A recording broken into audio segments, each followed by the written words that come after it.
Hello ಗೆಳೆಯರೇ, ಹಿಂದಿ ಸಿಖೋ ಎನ್ನೋ ಚಾನಲಿನಲ್ಲಿ ವ್ಯಾಕರಣದ ಸಹಾಯದಿಂದ ಹಿಂದಿ ಮಾತನಾಡಲು ಕಲಿಸುವ ನುಡಿ ಹಿಂದಿ ಅಥವಾ ಸ್ಪೋಕನ್ ಹಿಂದಿ ವಿಡಿಯೋಗೆ ಎಲ್ಲರಿಗೂ ಸುಸ್ವಾಗತ. ಇನ್ನು ಮುಂದೆ ಸಾಮಾನ್ಯ ಸಂಭಾಷಣೆಯ ಹಿಂದಿ ವಿಡಿಯೋ ಹಾಗೂ ಸಾಮಾನ್ಯ ನಾಡಕಥೆಗಳ ಟ್ರಾನ್ಸ್ಲೇಷನ್ ವಿಡಿಯೋಗಳ ಜೊತೆಗೆ ನುಡಿ ಹಿಂದಿ ಅಥವಾ ಸ್ಪೋಕನ್ ಹಿಂದಿ ವಿಡಿಯೋಗಳನ್ನು ನೀವು ಕನ್ನಡ ಹಾಗೂ ಮಲಯಾಳಂ ಭಾಷೆಗಳಲ್ಲೂ ಕೂಡ ನೋಡಬಹುದು. ಹಿಂದಿನ ನುಡಿ ಹಿಂದಿ ವಿಡಿಯೋಗಳಲ್ಲಿ ವರ್ತಮಾನ ಕಾಲ ಅಥವಾ ಪ್ರೆಸೆಂಟ್ ಟೆನ್ಸ್ ಹಾಗೂ ಭೂತಕಾಲ ಅಥವಾ ಪಾಸ್ಟ್ ಟೆನ್ಸ್ ಅಲ್ಲಿ ಹಿಂದಿ ವಾಕ್ಯಗಳನ್ನು ಮಾಡುವುದು ಹೇಗೆ ಎಂದು ನಾವು ನೋಡಿದೆವು. ಈ ವಿಡಿಯೋದಲ್ಲಿ ನಾವು ಭವಿಷ್ಯ ಕಾಲ ಅಥವಾ ಫ್ಯೂಚರ್ ಟೆನ್ಸ್ ಅಲ್ಲಿ ಹಿಂದಿ ವಾಕ್ಯಗಳನ್ನು ಮಾಡುವುದು ಹೇಗೆ ಎಂದು ನೋಡೋಣ. ಸಮಯವನ್ನು ವ್ಯರ್ಥ ಮಾಡದೆ ನಾವು ವಿಡಿಯೋಗೆ ಹೋಗೋಣವೇ? ನೀವು ರೆಡಿನಾ? ಈಗ ಭವಿಷ್ಯ ಕಾಲ ಅಥವಾ ಭವಿಷ್ಯತ್ ಕಾಲಕ್ಕೆ ಹಿಂದಿಯಲ್ಲಿ ಏನು ಹೇಳುತ್ತಾರೆಂದು ನೋಡೋಣ. ಭವಿಷ್ಯ ಕಾಲಕ್ಕೆ ಹಿಂದಿಯಲ್ಲಿ ಭವಿಷ್ಯತ್ ಕಾಲ್ ಎಂದು ಹೇಳುತ್ತಾರೆ. ಈಗ ಹಿಂದಿಯಲ್ಲಿ ಭವಿಷ್ಯ ಕಾಲದಲ್ಲಿ ವಾಕ್ಯಗಳು ಮಾಡುವಾಗ ಪಾಲಿಸಬೇಕಾಗಿರುವ ರೂಲ್ಸ್ ಅಥವಾ ನಿಯಮಗಳು ಏನೆಂದು ನೋಡೋಣ. ನಾನು ಅಥವಾ ಮೈ ಎಂಬ ಶಬ್ದದಲ್ಲಿ ವಾಕ್ಯವನ್ನು ಪ್ರಾರಂಭಿಸುವಾಗ ಪುಲ್ಲಿಂಗ ಅಥವಾ ಮ್ಯಾಸ್ಕುಲಿನ್ ವಾಕ್ಯದಲ್ಲಿ ಉಂಗ ಎಂದು, ಸ್ತ್ರೀಲಿಂಗ ಅಥವಾ ಫೆಮಿನೈನ್ ವಾಕ್ಯದಲ್ಲಿ ಉಂಗಿ ಎಂದು ಮುಗಿಸಬೇಕು. ಇದಕ್ಕೆ ಮಧ್ಯದಲ್ಲಿ ಒಂದು ನಾಮಪದ ಅಥವಾ ನೌನ್ ಮತ್ತು ಕ್ರಿಯಾಪದ ಅಥವಾ ವರ್ಬ್ ಅನ್ನು ಸೇರಿಸಬೇಕು. ನಾವು ಅಥವಾ ಹಮ್ ಎನ್ನುವ ಶಬ್ದದಲ್ಲಿ ವಾಕ್ಯವನ್ನು ಪ್ರಾರಂಭಿಸುವಾಗ ಪುಲ್ಲಿಂಗ ವಾಕ್ಯದಲ್ಲಿ ಏಂಗೆ ಎಂದು, ಸ್ತ್ರೀಲಿಂಗ ವಾಕ್ಯದಲ್ಲಿ ಏಂಗಿ ಎಂದು ಮುಗಿಸಬೇಕು. ಇದಕ್ಕೆ ಮಧ್ಯದಲ್ಲಿ ಒಂದು ನಾಮಪದ ಮತ್ತು ಕ್ರಿಯಾಪದವನ್ನು ಸೇರಿಸಬೇಕು. ನೀನು ಅಥವಾ ತುಮ್ ಎನ್ನುವ ಶಬ್ದದಿಂದ ವಾಕ್ಯವನ್ನು ಪ್ರಾರಂಭಿಸುವಾಗ ಪುಲ್ಲಿಂಗ ವಾಕ್ಯದಲ್ಲಿ ಓಗೆ ಎಂದು, ಸ್ತ್ರೀಲಿಂಗ ವಾಕ್ಯದಲ್ಲಿ ಓಗಿ ಎಂದು ಮುಗಿಸಬೇಕು. ಮಧ್ಯದಲ್ಲಿ ಒಂದು ನಾಮಪದ ಮತ್ತು ಕ್ರಿಯಾಪದವನ್ನು ಸೇರಿಸಬೇಕು. ನೀವು ಅಥವಾ ಆಪ್ ಎಂಬ ಶಬ್ದದಿಂದ ಒಂದು ವಾಕ್ಯವನ್ನು ಪ್ರಾರಂಭಿಸಿದಾಗ ಪುಲ್ಲಿಂಗ ವಾಕ್ಯದಲ್ಲಿ ಏಂಗೆ ಎಂದು, ಸ್ತ್ರೀಲಿಂಗ ವಾಕ್ಯದಲ್ಲಿ ಏಂಗಿ ಎಂದು ಮುಗಿಸಬೇಕು. ಮಧ್ಯದಲ್ಲಿ ಒಂದು ನಾಮಪದ ಹಾಗೂ ಕ್ರಿಯಾಪದವನ್ನು ಸೇರಿಸಬೇಕು. ಅವನು ಅವಳು ಎಂಬ ಅರ್ಥವನ್ನು ಕೊಡುವ ವಹ ಮತ್ತು ಇವನು ಇವಳು ಎಂಬ ಅರ್ಥವನ್ನು ಕೊಡುವ ಯಹ್ ಎಂಬ ಶಬ್ದಗಳಿಂದ ವಾಕ್ಯವನ್ನು ಪ್ರಾರಂಭಿಸಿದಾಗ ಪುಲ್ಲಿಂಗ ವಾಕ್ಯದಲ್ಲಿ ಏಗ ಎಂದು, ಸ್ತ್ರೀಲಿಂಗ ವಾಕ್ಯದಲ್ಲಿ ಏಗಿ ಎಂದು ಮುಗಿಸಬೇಕು. ಇದಕ್ಕೆ ಮಧ್ಯದಲ್ಲಿ ಒಂದು ನಾಮಪದ ಹಾಗೂ ಕ್ರಿಯಾಪದವನ್ನು ಸೇರಿಸಬೇಕು. ಅವರು ಅಥವಾ ವೇ ಮತ್ತು ಇವರು ಅಥವಾ ಯೇ ಎಂಬ ಶಬ್ದಗಳಿಂದ ವಾಕ್ಯವನ್ನು ಪ್ರಾರಂಭಿಸಿದಾಗ ಪುಲ್ಲಿಂಗ ವಾಕ್ಯದಲ್ಲಿ ಏಂಗೆ ಎಂದು, ಸ್ತ್ರೀಲಿಂಗ ವಾಕ್ಯದಲ್ಲಿ ಏಂಗಿ ಎಂದು ಮುಗಿಸಬೇಕು. ಇದಕ್ಕೆ ಮಧ್ಯದಲ್ಲಿ ಒಂದು ನಾಮಪದ ಹಾಗೂ ಕ್ರಿಯಾಪದವನ್ನು ಸೇರಿಸಬೇಕು. ಈಗ ಈ ಶಬ್ದಗಳಿಂದ ಹಿಂದಿಯಲ್ಲಿ ಭವಿಷ್ಯಕಾಲ ವಾಕ್ಯಗಳನ್ನು ಹೇಗೆ ಮಾಡುವುದು ಎಂದು ನೋಡೋಣವೇ?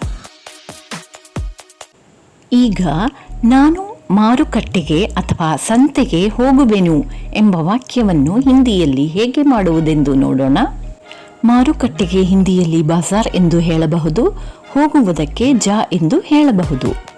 ನಾನು ಎನ್ನುವ ಮೈ ಎಂಬ ಶಬ್ದವನ್ನು ಪುಲ್ಲಿಂಗ ಶಬ್ದವಾಗಿ ಅನುಮಾನಿಸಿದಾಗ ಹೋಗುವೆನು ಎಂಬುದಕ್ಕೆ ಜಾವುಂಗ ಎಂದು ಹೇಳಬಹುದು.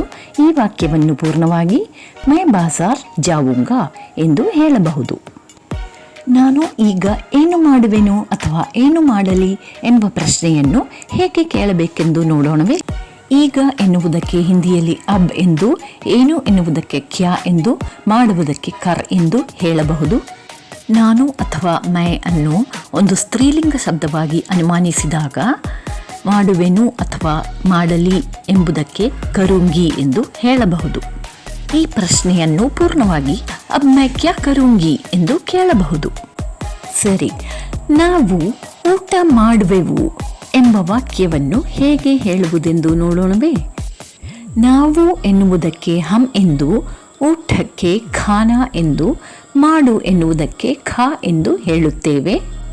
ಹಮ್ ಎನ್ನುವ ಶಬ್ದವನ್ನು ಪುಲ್ಲಿಂಗ ಶಬ್ದವಾಗಿ ಅನುಮಾನಿಸಿದಾಗ ಮಾಡುವೆವು ಎಂಬುದನ್ನು ಖಾಯೆಂಗೆ ಎಂದು ಹೇಳಬಹುದು.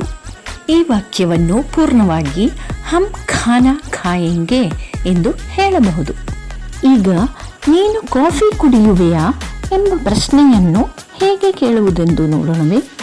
ನೀನು ಎನ್ನುವುದಕ್ಕೆ ತುಮ್ ಎಂದು, ಕುಡಿ ಎನ್ನುವುದಕ್ಕೆ ಪಿ ಎಂದು ಹೇಳಬೇಕು. ತುಮ್ ಎಂಬ ಶಬ್ದವನ್ನು ಸ್ತ್ರೀಲಿಂಗ ಶಬ್ದವಾಗಿ ಅನುಮಾನಿಸಿದಾಗ ಕುಡಿಯುವೆ ಎಂಬುದನ್ನು ಪಿಯೋಗಿ ಎಂದು ಹೇಳಬಹುದು. ಪ್ರಶ್ನೆಯ ಸೂಚಕ ಶಬ್ದವಾದ ಕ್ಯಾ ಎಂಬ ಶಬ್ದವನ್ನು ವಾಕ್ಯದ ಪ್ರಾರಂಭದಲ್ಲಿಯೇ ಇಡುವಾಗ ಕುಡಿಯುವೆ ಎಂಬ ಅರ್ಥವನ್ನು ಕೊಡುವ ಪಿಯೋಗಿ ಎಂಬ ಶಬ್ದವು ಕುಡಿಯುವೆಯ ಎಂಬ ಅರ್ಥವನ್ನು ನೀಡುವುದು. ಈಗ ಈ ಪ್ರಶ್ನೆಯನ್ನು ಪೂರ್ಣವಾಗಿ ಕ್ಯಾ ತುಮ್ ಕಾಫಿ ಪಿಯೋಗಿ ಎಂದು ಕೇಳಬಹುದು. ನೀವು ಇಂದು ಬರುವಿರಾ ಎಂಬ ಪ್ರಶ್ನೆಯನ್ನು ಹೇಗೆ ಕೇಳುವುದೆಂದು ಈಗ ನಾವು ನೋಡೋಣವೇ. ನೀವು ಎಂಬುದಕ್ಕೆ ಆಪ್ ಎಂದು, ಇಂದು ಎಂಬುದಕ್ಕೆ ಆಜ್ ಎಂದು, ಬರುವುದಕ್ಕೆ ಆ ಎಂದು ಹೇಳಬಹುದು.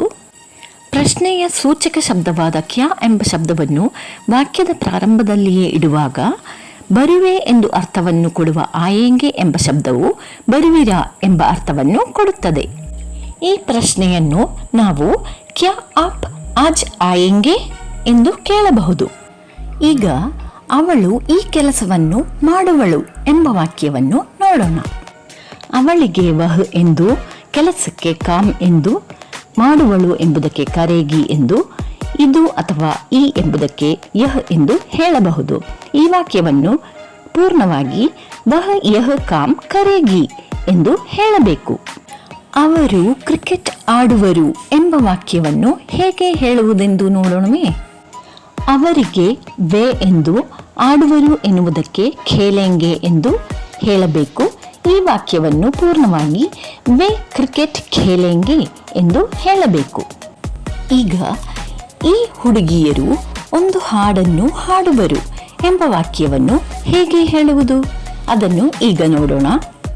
ಇವರು ಅಥವಾ ಈ ಎಂಬ ಶಬ್ದಕ್ಕೆ ಯೇ ಎಂದು ಹೇಳಬಹುದು. ಹುಡುಗಿಯರಿಗೆ ಲಡಿಕಿಯ ಎಂದು, ಹಾಡಿಗೆ ಗೀತ್ ಎಂದು, ಹಾಡುವರು ಎಂಬುದಕ್ಕೆ ಗಾಯಂಗಿ ಎಂದು ಹೇಳಬಹುದು.